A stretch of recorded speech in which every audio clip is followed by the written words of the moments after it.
आज इस सारस्वत समारोह और सम्मान समारोह में मेरे गुरुवर परम आदरणीय डॉक्टर सूर्य प्रसाद दीक्षित जी विद्यमान हैं और उन्हीं के साथ उनसे भी अधिक वयोवृद्ध प्रोफेसर जीवन शुक्ल जी विद्यमान है। इसलिए मैं इस समारोह को कुछ विशिष्ट मानता हूँ। ये अपने आप में कुछ विशिष्ट है। इन लोगों ने 9 दशक पूरे साहित्य को ध्यान से, समाज की गतिविधियों को देखा है। जैसा कि अभी आदरणीय जीवन शुक्ल जी के उद्बोधन में आपने ये पाया होगा। मैं उनको प्रणाम करता हूँ। मेरे में और भी सम्मानित साहित्यकार हैं, उनका भी मैं अभिवादन करता हूँ, अभिनंदन करता हूँ। समय कम है, इसलिए नाम लेने की मैं थोड़ा क्षमा मांगता हूँ। नाम मुझे सबका ध्यान है यहाँ भी, और मेरे सामने बड़े वरिष्ठ जन बैठे हुए हैं। गुरुवर का आदेश है, समय देखना है, और संचालक महोदय का भी कुछ विलम्ब चल रहा है। इसलिए मैं सबको नामतः प्रणाम करता हूँ, अभिवादन करता हूँ। और मेरे एक बहुत पुराने मित्र, एक नाम तो मैं लूँगा, डॉक्टर धर्मेंद्र प्रताप सिंह जी यहाँ पर आए हुए हैं। बहुत दिनों बाद मेरी उनकी भेंट हुई है और मैं उनको अपनी शुभकामनाएं देता हूँ। वास्तव में ये जो सारस्वत समारोह है और ये समिति है, सर्वजन हिताय साहित्यिक समिति, सर्वजन हिताय जो संस्था है, उसका ये एक प्रकल्प है, उसका एक विभाग है जो साहित्य को देखता है। वैसे समग्र रूप में पूरे सर्वजन हित, सब प्रकार का हित करने के लिए ये समिति, ये संस्था है ये। लेकिन उसमें भी जो साहित्यिक समिति इनकी है, जिसके सूत्रधार हमारे प्रिय शिष्य राजेंद्र शुक्लराज हैं, प्रतिवर्ष ये आयोजन करते हैं इस प्रकार का, और उस आयोजन में हम सब लोग सहभागिता करते हैं। मुझे एक विशेष बात ध्यान में आ रही है इसको देख करके। आज जो प्रश्न परम आदरणीय जीवन शुक्ल जी के द्वारा उठाए गए, वो बहुत महत्वपूर्ण है और बहुत ही ध्यान देने योग्य है।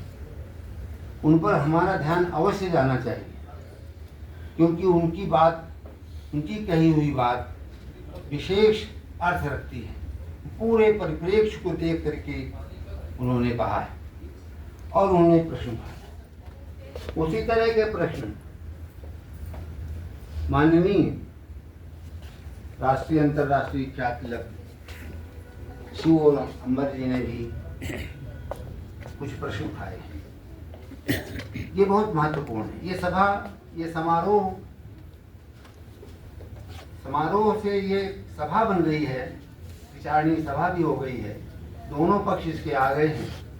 हमें इन चीज़ों को बड़ी गंभीरता से लेना है, क्योंकि ये जो बात निकली है और आगे हमारे गुरुवर के लिए कहा गया कि उसको समाधान भी करें, क्योंकि आज युगाचार्य हैं वो, इस युग के आचार्य हैं, मार्गदर्शक हैं, दिशादर्शक हैं, और उन्होंने बहुत कुछ देखा है, सुना है, बहुत विमर्श किया है। उसी संदर्भ में मुझे एक बात ध्यान आ रही है कृष्ण जी और भाई राजेंद्र जी। मुझे लगता है कभी ऐसी कोई समस्या आई होगी तो हमारे पार्श्व में स्थित नैमिषारण्य में जो 88,000 ऋषियों की एक बड़ी सभा हुई थी, जन कल्याण के लिए, सर्व कल्याण के लिए, उसी का एक ये रूप है, उसी का एक अभिनव संस्करण है ये सर्वजन हिताय संस्था और सर्वजन हिताय साहित्यिक ये समिति, उसी का एक अभिनव संस्करण, अभिनव रूप है। आप सभी एक ऋषि हैं, बड़ी बड़ी संस्थाओं के आप प्रतिनिधि हैं, अपने आप में भी आप एक संस्था है, एक समिति है। इसमें गंभीर विचार होना चाहिए साहित्य को लेकर के, क्योंकि आज हमारे बड़े आचार्यों ने इस पर प्रश्न उठाया है। मेरे मन में ये प्रश्न बार बार आता रहा है। इसको आगे हम लोग इस सभा के माध्यम से, इस समिति के माध्यम से विचार करेंगे।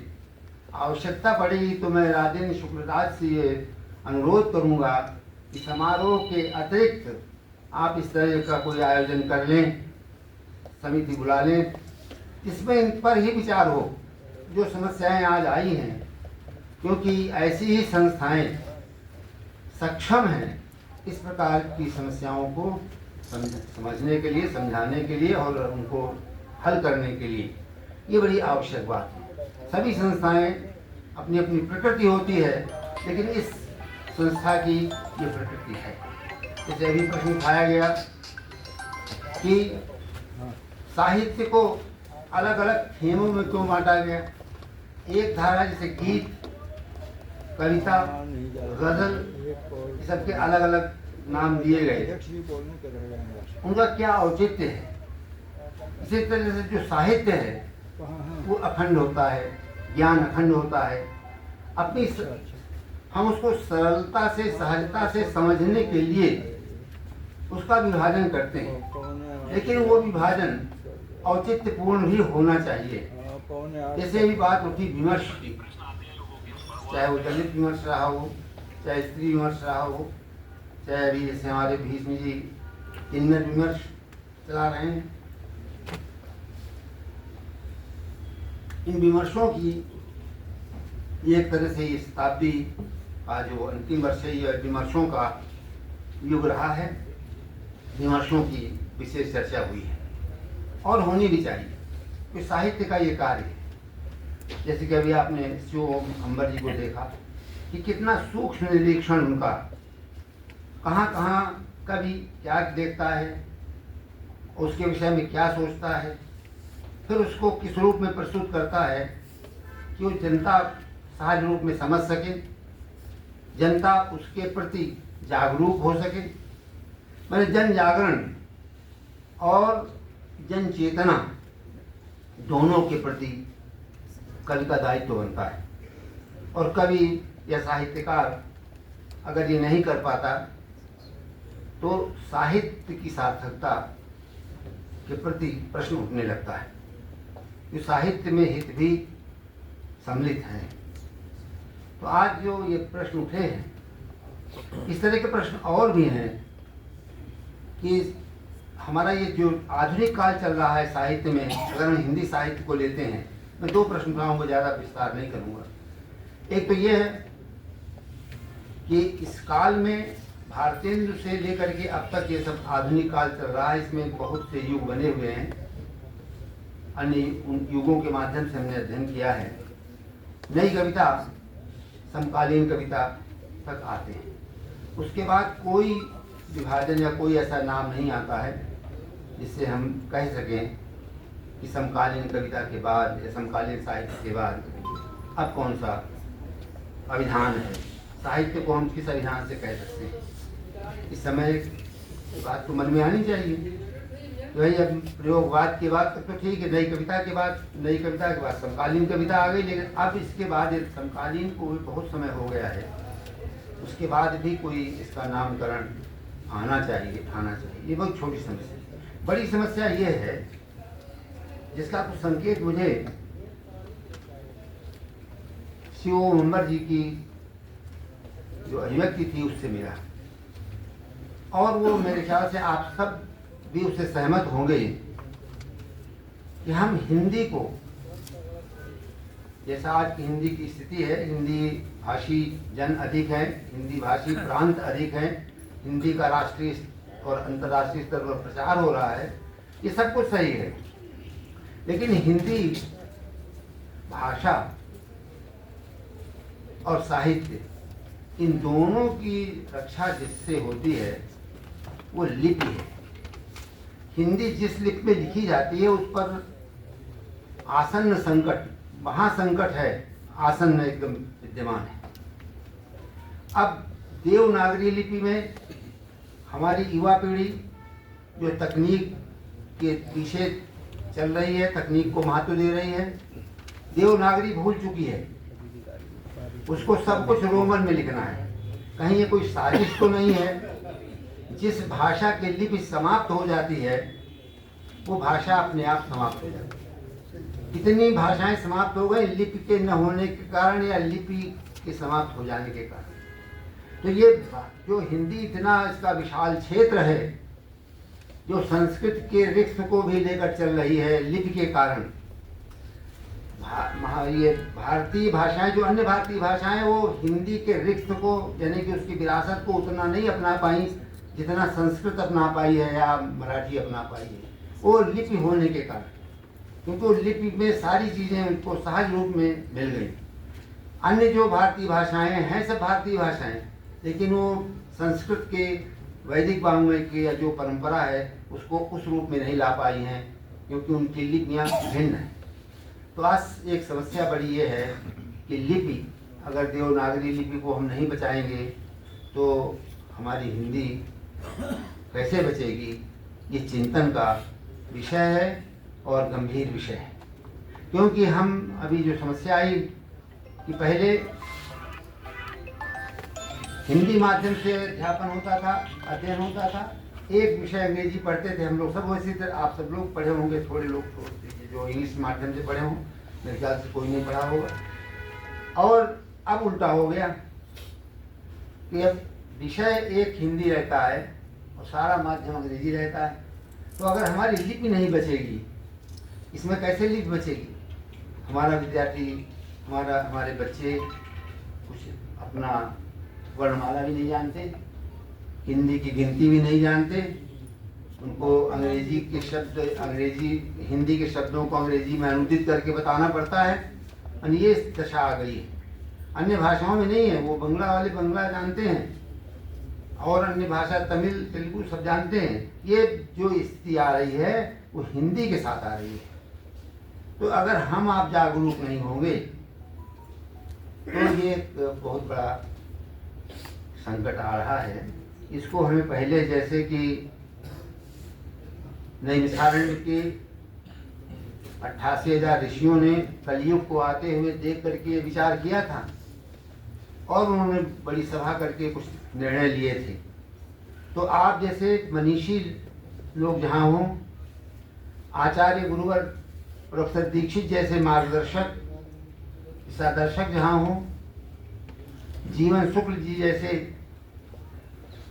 विराट अनुभव वाले और साहित्य को दिशा देने वाले मनीषी विद्यमान हों, तो ऐसी सभा में आज नहीं तो कभी अन्य दिन हम इस तरह का कुछ अवश्य करें। हमारे साथ भी साहित्यकार विद्यमान हैं जो लिख रहे हैं और हिंदी में ही लिख रहे हैं, तो हमें चिंता करनी पड़ेगी, अन्यथा वह दिन दूर नहीं जबकि हमारी भाषा रोमन में लिखी जाएगी। और पूर्वोत्तर की सभी भाषाओं के लिए हमारा क्रिश्चियन तो पूरा तैयार ही है कि उनको रोमन में लिखिए। हमें संघर्ष करना पड़ रहा है वहाँ लिपि बचाने के लिए। जब वो रोमन में लिखे जाएंगे तो अंग्रेजी की ओर दौड़ेंगे, फिर हमारी हिंदी का क्या होगा, साहित्य का क्या होगा। इसलिए हमें जागरूक होना पड़ेगा इसके लिए, और ये संस्थाएं उसमें अपना महत्वपूर्ण योगदान दे सकती हैं, ऐतिहासिक योगदान दे सकती हैं। मेरी अपेक्षा यही है कि ऐसी जो बड़ी संस्थाएं हैं जो बहुत चिंतित रहती हैं साहित्य के लिए, उन्हें हिंदी भाषा और साहित्य के लिए, देवनागरी लिपि के चिंतन के लिए भी हमें कटिबद्ध होना पड़ेगा। अपने अगली पीढ़ी जो हमसे कनिष्ठ पीढ़ी है उसको भी हम समझाएं कि अंग्रेजी पढ़िए, सब कुछ कीजिए, लेकिन हिंदी लिखना जानिए, हिंदी पढ़ना जानिए, हिंदी में बातचीत करना जानिए, ये आवश्यक है। तो और हीन भावना से उनको हमें मुक्त भी करना होगा। इन संस्थाओं के द्वारा यह कार्य हो सकता है। इसके पहले भी जो बड़े बड़े कार्य हुए हैं वो संस्थाओं के द्वारा ही हुए हैं। कोई व्यक्ति बड़ा नहीं होता है, संस्था से मिल करके सम्यक स्थान मिल जाता है। सम्यक स्थान से हम जब कोई कार्य करते हैं तो वो कार्य सफल होता है। इसलिए संस्था महत्वपूर्ण है और हम सर्वजन हिताय साहित्यिक समिति के माध्यम से आप सबसे अनुरोध करते हैं कि इस समस्या पर आप विशेष रूप से ध्यान दें, विचार करें और हम सब लोग मिल करके इस आसन्न संकट को से मुक्त हों। मेरी इन्हीं मैं अपनी बातों के साथ आप सबको अभिनंदन करता हूँ आप सबका। और जो आज सम्मानित हुए हैं हमारे मनीषीजन कविजन, उनका मैं पुनः अभिवादन करता हूँ और अभिनंदन भी करता हूँ। राजेंद्र शुक्लराज जी को मैं शुभकामनाएं देता हूँ, शुभाशीष देता हूँ कि वो ऐसे ही कार्यक्रम साहित्य के हित में और जनहित में करते रहें। मैं उनको पुनः शुभकामनाएं देता हूँ।